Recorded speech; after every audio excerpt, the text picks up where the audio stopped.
올 한 해 여러분의 삶이 복음의 은혜로 충만하시기를 바랍니다. 복음을 믿고 복음 안에 거하고 또 복음 안에 사는 은혜가 여러분 가운데 있으시기를 주님의 이름으로 축원합니다. 오늘 우리의 신앙생활이 때로 부담스러운 경우들이 있습니다. 신앙생활 우리가 즐겁게 기쁘게 해야 하는데 신앙생활하는 것이 마음에 이렇게 부담이 되고 힘들 때가 있습니다. 이런저런 이유 있겠죠. 근원적인 이유가 뭘까? 그 근원적인 이유는 다름 아니라 복음이 우리의 삶 속에 제대로 작용하지 않기 때문에 그렇습니다. 한마디로 우리가 복음에서 멀어졌다는 거죠. 그것 때문에 우리의 신앙생활이 힘들어지고 또 불편해지기 시작합니다. 이 복음, 하나님의 말씀, 이 진리가 우리 안에서 제대로 작용하기 시작하면 우리 안에 두 가지 차원의 인식의 변화가 생겨납니다. 첫 번째는 하나님에 대한 인식의 변화입니다. 하나님의 거룩하심, 하나님의 영광에 대한 인식이 점점 자라가기 시작합니다. 하나님을 더 깊이 알게 되는 거죠. 그러면 하나님을 더 사랑하게 됩니다. 이것이 첫 번째 차원의 인식의 변화, 성장이고요. 또 다른 하나는 나 자신에 대한 인식의 변화, 성장입니다. 내가 얼마나 하나님 앞에서 큰 죄인인가, 나의 이 육신과 죄성이 얼마나 심각한가에 대한 인식의 성장입니다. 그렇다고 우리가 더 악해진다는 뜻이 아니고요. 하나님 앞에서 우리는 정말 은혜 없이는 안 되는 죄인이구나라는 사실에 대한 이해도가 더 깊어진다는 거예요. 그래서 우리가 예수님 믿은 이후에는 하나님을 향한 인식의 성장, 또 나 자신에 대한 인식의 성장이 동시에 일어나게 돼요. 그러니까 우리에 대한 지식은 하나님에 대한 지식에 연결되어 있는 겁니다. 하나님을 알지 못하고서는 또 우리 자신을 알지 못하게 되는 거죠. 이것이 정상적인 변화입니다. 예수 믿는 사람들에게 나타나는 변화죠. 그래서 이 인식의 성장은 점점 증가하도록 되어 있어요. 이것이 복음이 우리 속에서 제대로 역사할 때 나타나는 결과입니다. 자, 그러면 복음이 제대로 나타나지 않은, 복음의 이 작용이 제대로 나타나지 않을 때는 어떻게 될까요? 이 인식의 성장에 문제가 생기겠죠.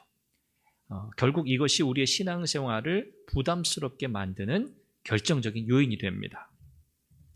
그래서 성경은 이런 이 복음의 역사가 우리 안에 지속적으로 나타날 수 있도록 할 것을 우리에게 명령하고 있습니다.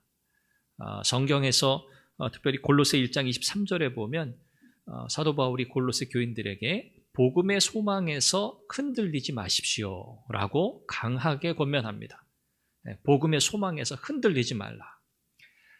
또 3장 16절에서는 그리스도의 말씀이 여러분 가운데 풍성히 거하게 하십시오 라고 권면합니다.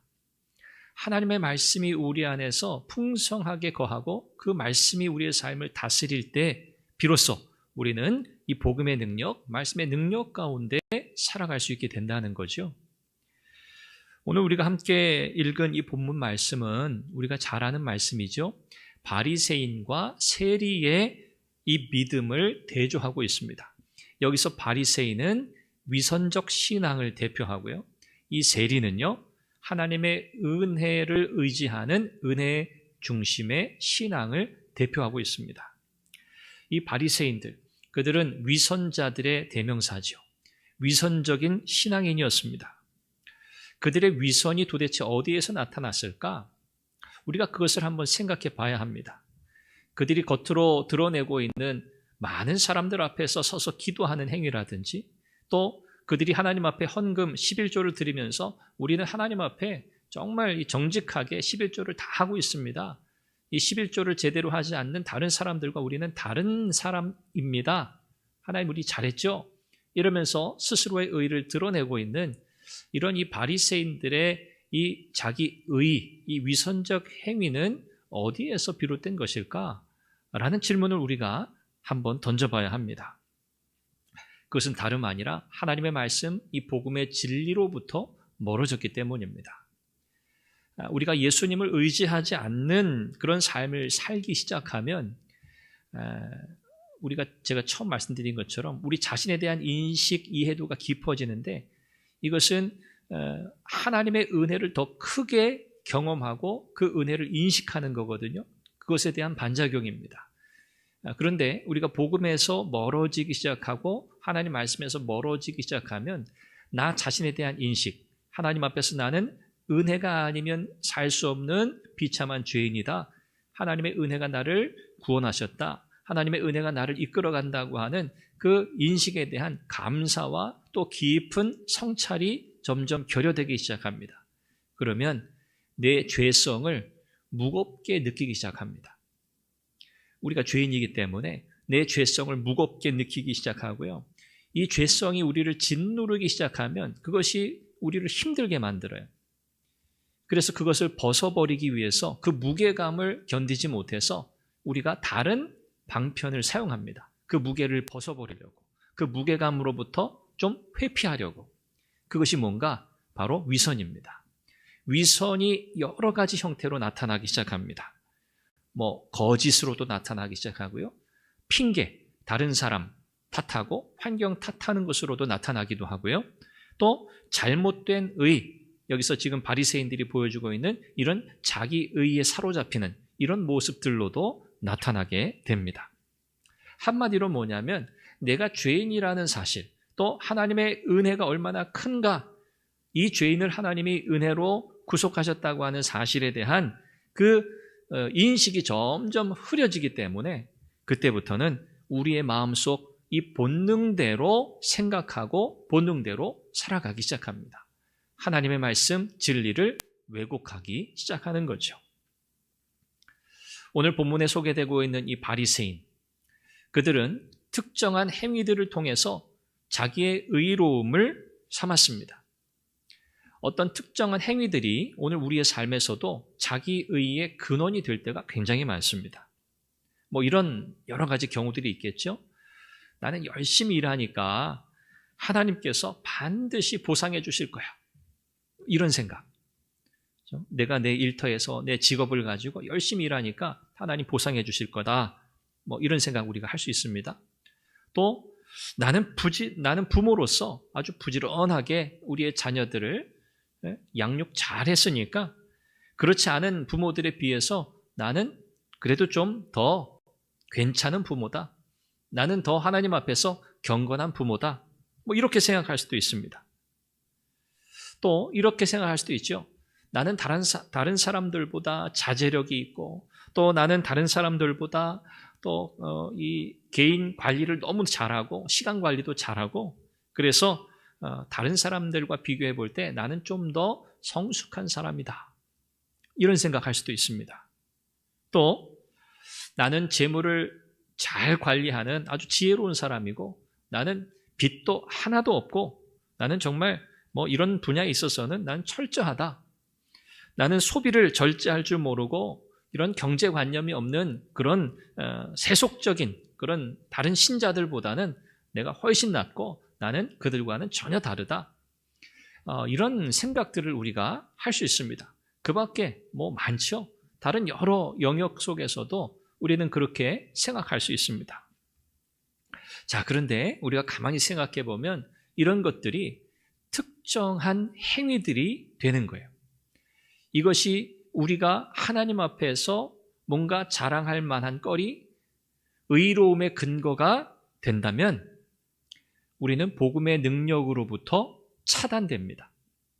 복음의 능력이 우리 안에서 역사하고 작용해야 하는데 이와 같은 특정 행위들에 근거한 자기 의가 우리 안에 차기 시작하면, 자리 잡기 시작하면 복음의 능력이 우리 가운데서 드러나지 못하는 거예요. 그러면 우리 안에 있는 자기인식, 부패한 성품, 죄인으로서의 자기인식, 이것이 점점점 무뎌지기 시작합니다. 그러면 우리는 우리의 의로움의 근거를 행위에서 찾기 시작해요. 하나님의 은혜에서 멀어지니까 우리가 그 주의 무게를 이기지 못해서 우리의 행위들에서 그 무게감을 벗어버리려고 하고 자기 의로움을 찾으려고 하고 자기 위로를 찾으려고 합니다. 이것이 가장 큰 문제죠. 그리고 그 자기 의로움이 다른 사람들을 정죄하고 비판하는 또 근거가 됩니다.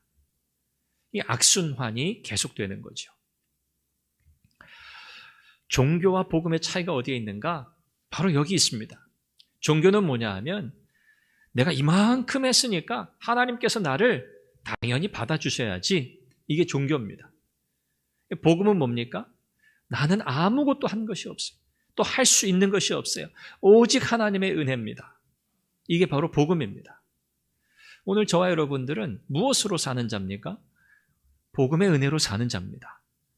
하나님의 은혜로 사는 자입니다. 우리가 어떤 특정한 행위들을 통해서 하나님 앞에서 자기의 의를 드러낼 수 없는 자들입니다. 만약 그렇다면 우리는 복음의 능력에서 멀어지게 되고요. 우리의 신앙생활이 힘들고 어려워지는 것을 경험하게 될 겁니다. 그래서 우리는 철저히 하나님의 은혜를 사모하고 그 은혜를 힘입어 살아야 할 줄로 믿습니다. 우리는 복음을 온전히 믿어야 합니다. 하나님께서 우리를 예수 그리스도를 통해서 의롭다 하셨습니다. 우리의 의의 근거는 오직 예수 그리스도 그분이에요. 예수님 없이 우리는 의로운 자가 될 수 없습니다. 우리가 할 일은요, 우리를 은혜 가운데 받아주신 하나님의 그 은혜에 감사하고 하나님의 사랑에 감사하고 경배와 찬양을 올려드리는 일뿐입니다. 우리는 날마다 우리 안에서 꿈틀거리고 있는 이 불신, 이 불신앙에 대해서 복음을 선포해야 합니다. 죄의 영향력 속에 우리가 있다고 말씀드렸죠. 그래서 우리를 자꾸 흔들어 놓습니다. 우리를 하나님으로부터 멀어지게 합니다. 하나님을 믿을 수 없게 만듭니다. 이 모든 요인들로부터 우리의 마음과 생각을 지켜야 합니다. 그것은 복음을 믿고 복음 안에 거하고 복음 안에 살고 그 복음의 능력을 우리의 삶 속에 날마다 선포하며 사는 길뿐입니다. 하나님의 은혜로 시작하는 하루, 하나님의 은혜로 마무리되는 하루, 여러분의 매일매일이 그렇게 되기를 바랍니다. 여러분이 새벽에 눈을 떴을 때, 아침에 눈을 떴을 때 하나님 감사합니다. 하나님의 은혜입니다. 내게 주신 또 하루 하나님의 은혜 속에 살게 해주십시오. 하나님의 은혜 안에서 승리하게 해주십시오. 오늘 온종일토록 내 직장에서, 내 일터에서, 내 가정에서, 내 학교에서 내가 만나는 모든 사람들과의 관계 속에서 하나님의 은혜가 흘러가게 하시고 하나님의 은혜 안에서 복음의 능력을 경험하는 복된 하루가 되게 해주십시오. 여러분, 날마다 이 기도가 여러분 기도가 되기를 바랍니다. 여러분, 이 기도가 아니면 우리는 살 수 없어요. 우리의 신앙생활, 우리의 믿음의 여정이라고 하는 것, 이것은요 정말 한순간에 큰 차이를 만들어내요. 오늘 저와 여러분들이 새해를 시작하면서 기왕에 믿음으로 하나님 앞에 기도하기로 작정하고 시작했으니 여러분 올 한 해 이 복음의 은혜 안에 거하면서 복음의 능력을 힘있게 경험하시기를 바랍니다. 우리가 그래야 기쁘지 않겠어요? 그래야 우리의 신앙생활이 즐겁지 않겠습니까? 살아계신 하나님의 능력이 여러분 가운데 역사할 줄로 믿습니다. 예수 그리스도 안에서 우리에게 약속하신 그 기쁨, 그 자유, 그 평안이 복음의 은혜 가운데 여러분의 삶에 풍성히 누려지시기를 주님의 이름으로 축원합니다.